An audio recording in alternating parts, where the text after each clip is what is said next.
बिहार विधानसभा चुनाव का बिगुल बज चुका है और सभी प्रत्याशी अपने अपने क्षेत्र में लोगों के बीच जा रहे हैं और इसी को लेकर के आज हमने एक कार्यक्रम आयोजित किया है जिसमें कई नेता हमारे साथ जुड़ चुके हैं और इस वक्त हमारे साथ जो जुड़े हैं आम आदमी पार्टी के उम्मीदवार राजेश गुरनानी। सबसे पहले सर आपका स्वागत है। बिल्कुल बिल्कुल, आपका भी स्वागत है।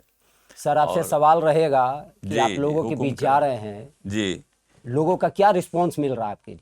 जबरदस्त मिल रहा है। लोगों का रिस्पॉन्स जो है उम्मीद से कहीं दुगुना कहीं बेहतर, क्योंकि गरीबों के अंदर जो आस है, मिडिल क्लास वालों के लिए अंदर जो आस है, उस आस की परिणति के रूप में, साकार रूप देखने के रूप में वो लोग बेचैन है कि कब 14 तारीख आए और कब इस झाड़ू से, गंदगी कटिहार से दूर हो। ये सब लोगों ने मान के रखा है, इसलिए हम निश्चिंत हैं।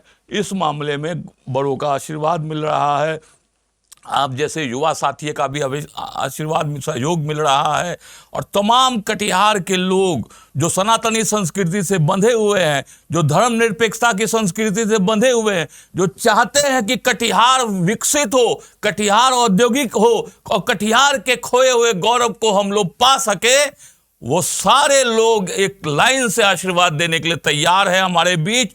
और मैं तहे दिल से उनका आभारी हूं, तहे दिल से उनका नतमस्तक हूं कि मेरे भाग्य विधाता हैं और वो जनता, वो लोग, वो अपने लोग कटिहार में खुल के साथ दे रहे हैं। इसलिए मैं जहां जहां जा रहा हूं, कहीं कोई चर्चा धन बल की नहीं है, कहीं कोई चर्चा पार्टियों की नहीं है, और निश्चित रूप से एक भावनात्मक संबंध कटिहार की जनता से जुड़ा हुआ है। और यही भावनात्मक संबंध मुझे जीत की ओर अग्रसर करते जा रहा है और हम लोग जगह बनाते जा रहे हैं।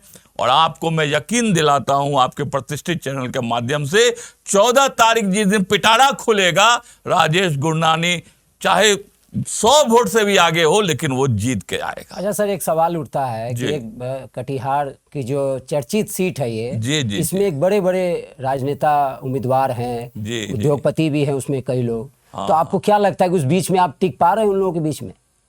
जब जनता मालिक है और जनता साथ दे रही है, और आप जो बता रहे हैं ना कि दिग्गज उम्मीदवार, तो दिग्गज का जो परिभाषा है ना मेरे भाई, दिग्गज का परिभाषा ही अलग है। अब वजन से दिग्गज मान लो तो हाँ ठीक है, 1 नंबर वाले वजनदार है, 100 किलो से कम वजन नहीं होगा उनका, लेकिन काम के हिसाब से वो एकदम हल्के हैं।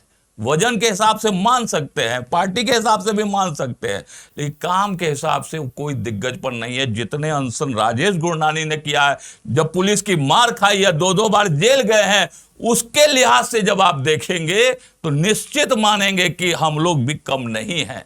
बाकी रही बात और प्रत्याशियों की, एक कहते हैं कि भाई हम राज्य मंत्री थे, आप कहते थे कि मेरा आका रेल मंत्री, मेरा अभिभावक कटिहार बिहार की मुख्यमंत्री, और आप खुद राज्य मुख्य सचेतक यानी राज्य मंत्री का दर्जा, तो हमको ये बता सकते हैं आपके कटिहार के लिए आपने उस वक्त क्या किया, जब आपके साथ सारी मशीनरी थी, जब आपके साथ सारे प्रशासनिक लोग थे, तब आपने कटिहार के लिए क्या किया। फिर दोबारा जब आपको कटिहार की जनता ने मान सम्मान दिया, तो उस समय आपने राज्य शिक्षा सवाल उठता है और सब दिग्गजपन की अभी परिभाषा, एक सवाल ले लेते हैं। मेरी दिग्गजपन की परिभाषा अभी खत्म नहीं हुई है मेरे भाई सुमित। दिग्गजपन जो उसको दिखाना पड़ेगा आपको, दिग्गज कहने से नहीं होता है। यही मेरा कहना है कि आप दिग्गजपन आपका अभी तक कटिहार की जनता ने किसी भी प्रत्याशी का देखा नहीं है, और हम लोग बिना विधायक होने के नाते आज भी हम लोग सक्रिय हैं और पूरे 5 साल सक्रिय रहते हैं। इसी को आप अगर दिग्गजपन कहेंगे तो आपकी परिभाषाओं को बदलना पड़ेगा मेरे भाई। जहां एक तरफ आप देख रहे हैं कि कल भारत के प्रधानमंत्री बीजेपी की तरफ आ रहे हैं, बिल्कुल जनसभा को संबोधित करने के लिए, आपकी पार्टी से कौन कौन नेता आ रहे हैं? मेरी पार्टी से, चूंकि कटिहार की एक हॉट सीट है और चूंकि कार्यक्रम सबको, हम लोग आम आदमी पार्टी पूरे बिहार में 82 सीटों पे लड़ रही है मात्र, तो 82 सीटों में सबसे आगे ये सीट है कटिहार की, और कटिहार में द्वितीय चरण का चुनाव होने वाला है। और आपके माध्यम से मैं कटिहार की सम्मानित जनता को ये बताना चाहता हूं कि आगामी 6 तारीख को कटिहार हमारे आम आदमी पार्टी के शेर माननीय सांसद श्री संजय सिंह जी आ रहे हैं और संजय सिंह जब दहाड़ेंगे, अपनी आम आदमी पार्टी की जब नीतियों को बताएंगे, शिक्षा के क्षेत्र में बताएंगे, स्वास्थ्य के क्षेत्र में बताएंगे, मोहल्ला क्लिनिक के बारे में बताएंगे, उद्योगों के बारे में बताएंगे आम आदमी नीति को, तो निश्चित मानिए कटिहार की जनता प्रभावित होगी। और 6 तारीख को हम लोग रोड शो भी कर रहे हैं और उसके बाद हमारे आम आदमी पार्टी के सर्वोसर्वा मुख्य संयोजक हमारे आदरणीय केजरीवाल साहब का भी प्रोग्राम बनने जा रहा है। और निश्चित मानिए कटिहार की जनता में ये उत्साह है कि लोग चाहते हैं जल्द से जल्द कार्यक्रम हो, जल्द से जल्द चुनाव हो, ताकि 14 तारीख को जीत का सेहरा आम आदमी पार्टी को मिल सके। अच्छा सर, एक सवाल आपसे और है, आप और सब पार्टियों के बीच में चुनाव लड़ रहे हैं, जी। आपको क्या लगता है कितने वोट से आप अंतर से जीतेंगे इस हॉट सीट से आप?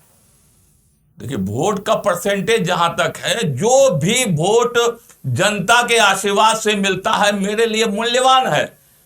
अब आते हैं बात संघर्ष की, अब आते हैं बात लोगों के बीच जाने की, तो निश्चित रूप मानिए कि हम अपने कर्म के क्षेत्र में बिल्कुल पहले भी 5 साल, इससे पूर्व से 20-22 साल से हम लोग कर्म के क्षेत्र में कभी पीछे नहीं है और आज भी नहीं है। और आप यकीन कीजिएगा, इसमें जनता का जो प्यार और आशीर्वाद मिल रहा है, बहुत ज्यादा वोटों से हम लोग लीड करेंगे कटिहार के इसमें।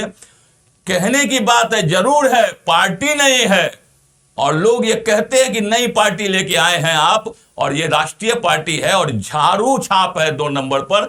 लेकिन हम जानते हैं कि जहां जहां गंदगी होती है निश्चित रूप से झाड़ू की जरूरत पड़ती है। और कटिहार में जो गंदगी है पिछले 10 वर्षों से और फिर 20 वर्षों से, ये 30 साल में जो कटिहार को बदहाली पर लेकर गए हैं, उस बदहाली का जवाब देने के लिए झाड़ू लेकर के राजेश गुरनानी तैयार है।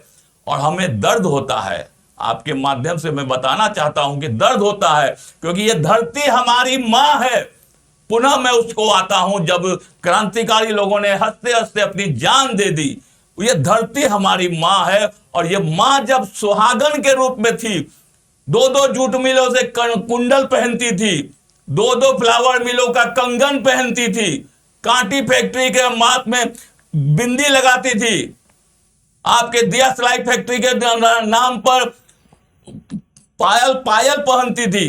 इस कटिहार की जन्मभूमि हमारी मां को इन लोगों ने 30 सालों में विधवा बना के छोड़ा है और कटिहार की जनता हिसाब लेगी। आज उसी मां को कर्ज चुकाने के लिए बेटा राजेश गुरनानी, अपनी जन्मभूमि का कर्ज चुकाने के लिए बेटा राजेश गुरनानी हर तरह से लड़ने को तैयार है। अब इसमें जितना भी हो जाए, चाहे मेरा आर्थिक संकट पर आ जाए, चाहे हमको सब कुछ बर्बाद हो जाए, लेकिन राजेश गुरनानी माटी का कर्ज चुकाएगा, कटिहार में जन्म होने का कर्ज चुकाएगा और मां की जो खोए हुए गौरव है, मां का खोया हुआ गौरव को भी लाएगा। जितनी इंडस्ट्री यहां से गई है, चुन चुन के उस इंडस्ट्री को नहीं लाया तो मैं दोबारा वोट मांगने नहीं जाऊंगा, ये वादा आपसे मैं करता हूं। हमारे दर्शकों को बता दें कि ये आंदोलनकारी नेता हैं और ये बहुत प्रचलित नेता है, क्योंकि महिलाओं के बीच भी इनकी अच्छी पैठ है, गरीब गुरबा के बीच में ज़्यादा इनकी पैठ है। तो आज के लिए बस इतना ही, मुझे दीजिए इजाज़त, नमस्कार। नमस्कार।